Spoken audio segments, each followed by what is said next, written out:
Hello, this is Corey the Keyblade Wielder, and we're back for another commentary. Disney Heroes vs. Villains, Round 5. Let's begin. First fight. Buzz Lightyear versus Long John Silver. Jim Hawkins arrives at the Galactic Federation to tell the Grand Councilwoman of her former captain has attacked him. But at the same time, John Silver arrives to attack. Buzz, what are you doing here? Shouldn't you be at Andy's room? A little joke there. Even History Buff thought of it.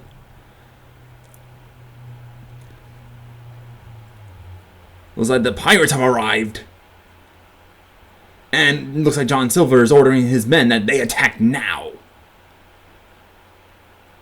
Oh boy, are you guys sure you want to take on a group of governments? Even the Star Command leagues?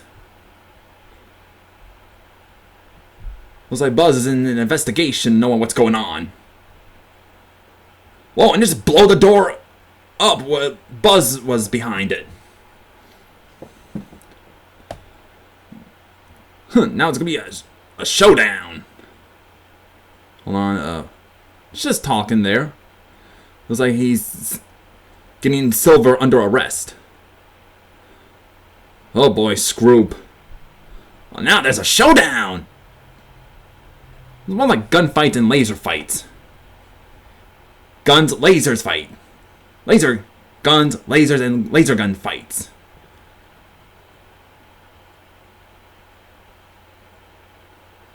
Whoa! Oh, and Silver now noticed that Jim is here. Surprised to see him. And now the guards have arrived to arrest all of the space pirates.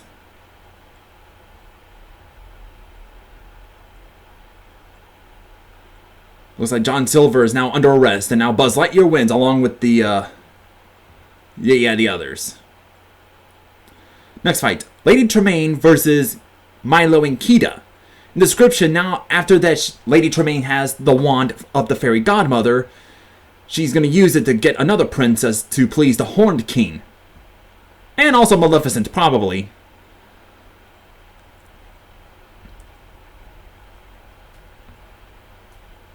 Oh boy.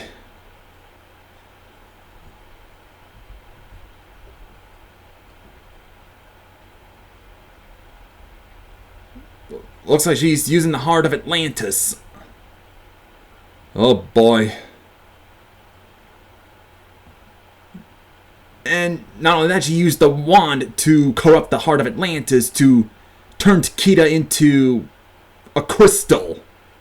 Just like what happened in the movie. Well, except for the corrupting it part. I'm not sure if it's corrupting or just using dark magic on it. For selfish reason. Selfish reasons, that is. Yeah, I do love Atlantis: The Lost Empire, but the sequel, forget it. Oh boy. Lady Tremaine wins. Just telling the guards to be careful with that crystal. Oh, and there's Morgana. Where have you been?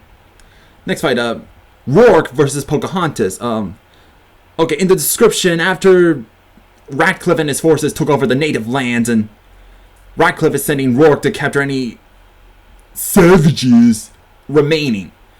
I guess even History Buff kind of thought that this is a funny way this shows. Like, Ratcliffe shows up in his tent and tells him to get up. Rourke is like, dude, it's 3 a.m. in the morning, 5 more minutes, and Ratcliffe being like, no, you get up and you're gonna do the mission. Like, I don't wanna. Silly villains. I always love History Buff's fan commentaries. Too bad they're deleted. Then there's Pocahontas talking to Grandmother Willow. And now Rourke shows up to capture her. Oh boy.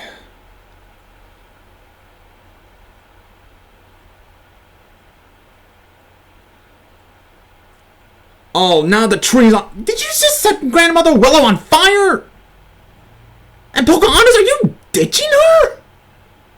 Seriously, first Merlin ditched the the other forces, and now Pocahontas? What the hey? And now she's gonna climb the tree. Well, good luck being burned.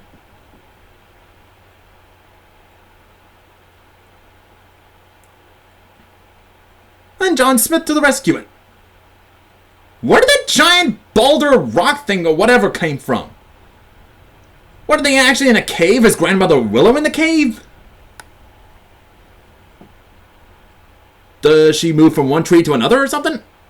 Maybe she'll be alright. And of course Pocahontas wins and... Oh, different music. Cool. Now the next fight. Timon and Pumbaa versus Alameda Slim, made by the Cult of Kefka, now known as Mr. Dark. Cool!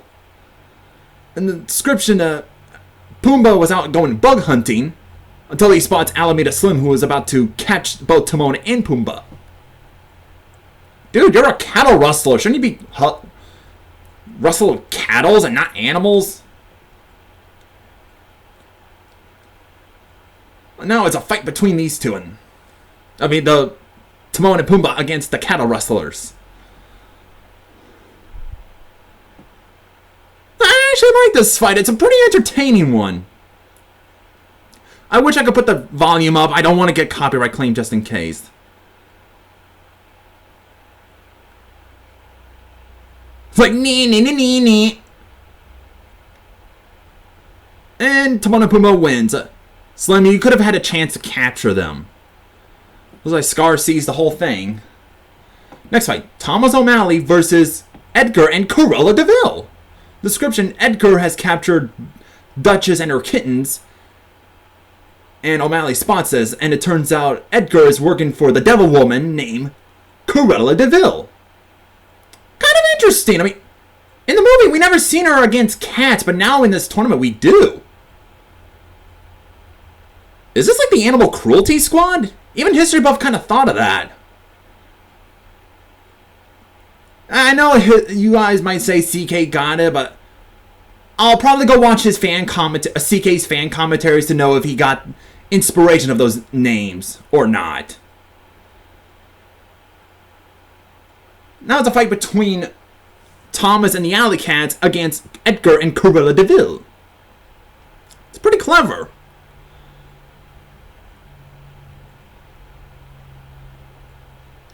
Oh boy! All along with Jasper and Horace. Can't forget about those two. And Cruella wins! Oh boy. Next fight. Yzma and the Animals versus Hercules. In description, Yzma turns all of the Aztec guards into every random animals not from the Emperor's New Groove. I kind of thought it was going to be like how you did in the movie with the whole... They turn into like different animals and Yzma goes all like, get them! And then the guard's like, hey, I've been turned into a cow. Can I go home? And Yzma be all, you may be excused. Anyone else? Nah, we're good. Oh, okay. Well, then get them! You know, like that. But instead you use animals from different films that don't have enough footage. It's kind of interesting. Got Sabor, the bear from Fox and the Hound. Ronno, the adult deer from Bambi. The wolf from Peter and the Wolf. And a shark from The Little Mermaid 2. It's kind of interesting. This is like my favorite fight right here. I'm okay with that choice, but it's my favorite fight here.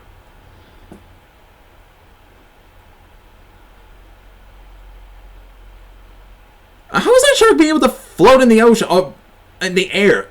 I guess Yzma used a potion to make the shark float. Oh.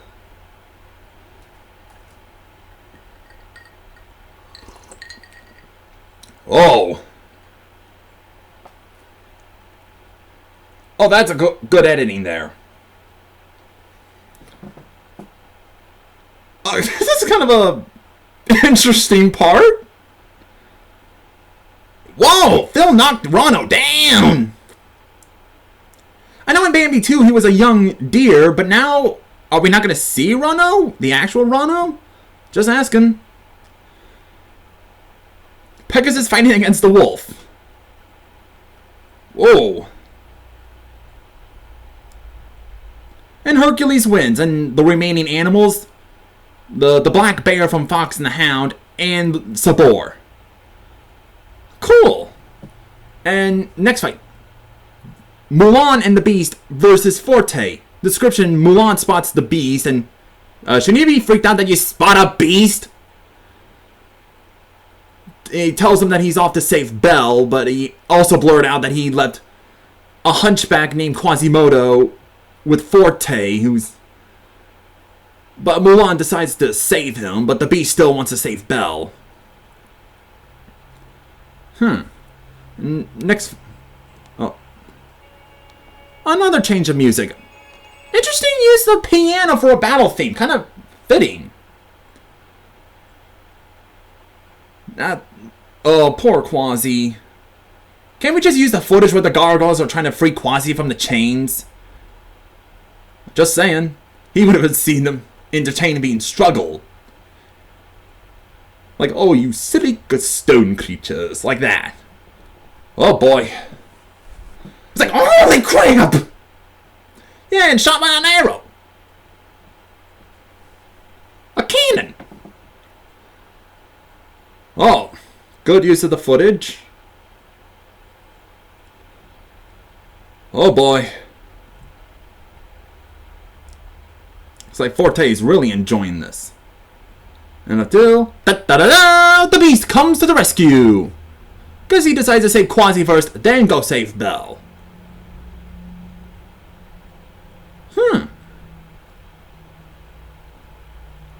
Did the arrows turn into fire? Fiery arrows, that is.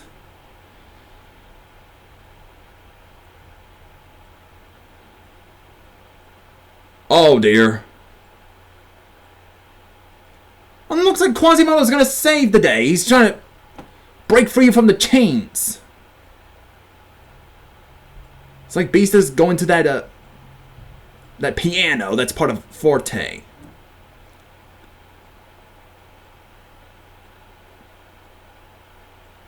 Well, she cut the rope and it made him like, oh. Kind of weird. And Beast smashed the organ. And Quasimodo is free from the chains, which causing Forte to fall down. You know, I would have thought he'd be around more. Because there was no use for him, I guess.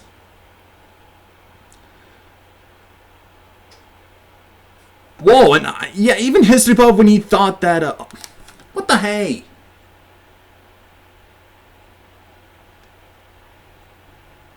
Yeah, History Buff when Mulan was like, who?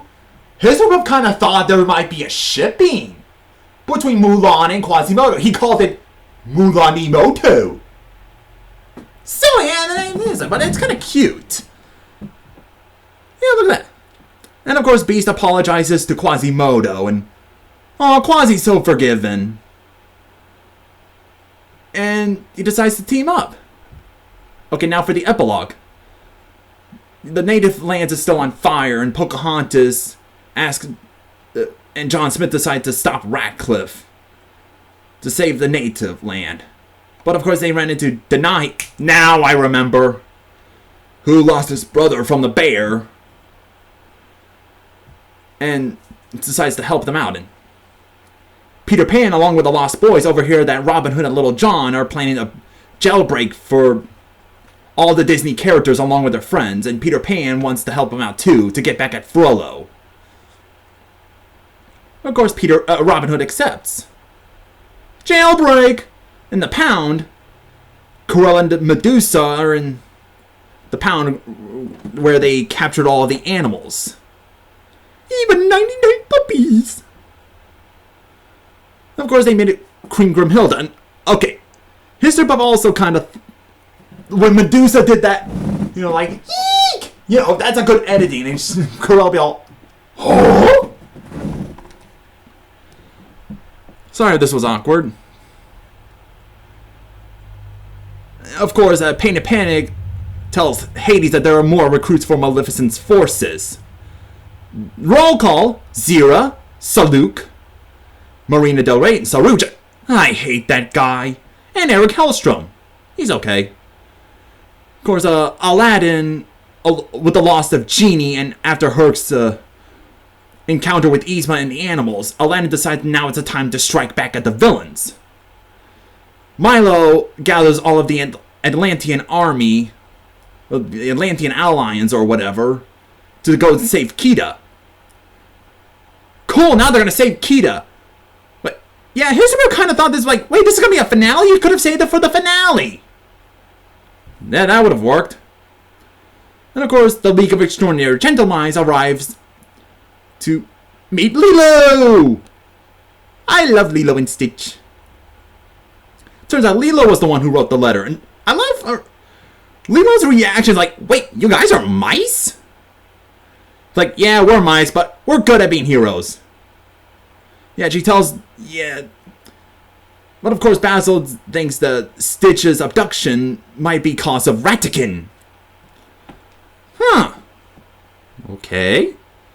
Maleficent in the Forbidden Mountains gathers all of the forces and tells them of her plans. I love in the ending of the description, it's, oh snap! Like it's something scary, and who could this... Her plan is to release Chernabog. And all the villains are freaked out, like, oh my god! And yet Frollo is like, what? And now all the other villains are like, yes! But I doubt Frollo would like that idea. Oh, this is gonna get epic. You know what would be more awesome? If Frollo decides to get away from Maleficent's faction to form his own faction. To fight against both the heroes and Maleficent's forces. I'm just saying, that'd be interesting because, yeah, he don't like no devil stuff. So yeah, that was Disney Heroes vs. Villains round 5. Pretty epic so far, and well, it's still pretty epic. So this is Corey the Keyblade Wielder. May heart be your guiding key. Make sure you leave a like and subscribe.